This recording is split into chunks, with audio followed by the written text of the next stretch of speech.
જોઈ રહ્યા છો સ્પાર્ક ટુડે ન્યૂઝ સમાચાર દાહોદથી મળી રહ્યા છે। શ્રી કૃષ્ણ જન્માષ્ટમીના પવિત્ર પર્વના ભાગરૂપે લીમખેડાના મોટા હાથીધરા ખાતે ઠાકર મંદિરે ભવ્ય ઉજવણી કરવામાં આવી છે। હાથીરામ ભરવાડ સમાજ દ્વારા આજે જન્માષ્ટમીના બીજા દિવસે આયોજિત શોભાયાત્રાએ નગરમાં ભક્તિ અને ઉત્સાહનો અનોખો રંગ પણ પાથર્યો છે। જય દ્વારકાધીશ। દાહોદ જિલ્લા માલધારી સમાજ દ્વારા ભગવાન શ્રી કૃષ્ણની શોભાયાત્રા અતિ ભવ્ય રીતે કરવામાં આવી રહી છે।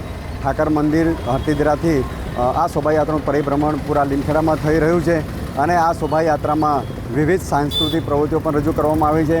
માલધારી સમાજનું પોતાનું નેચરલ પ્રતીક એવા માલધારી સમાજની થાનની ટીમ તેમના દ્વારા પણ નૃત્ય રજૂ કરવામાં આવ્યું છે।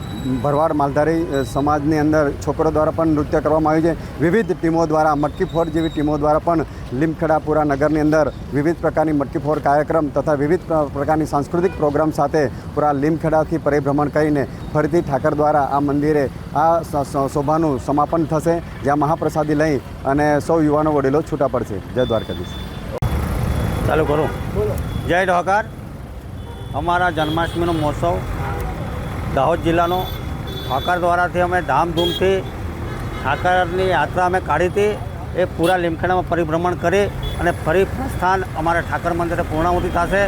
એના માટે અમે જેને બી અમને અમારા સમાજના ભાઈ બહેનો ખૂબ જ ઉત્સાહ અને પ્રેમપૂર્વક જોડાયા હતા કે અમે અત્યારે ઠાકર મંદિરે જઈને પૂર્ણાહુતિ કરી। જય ઠાકર।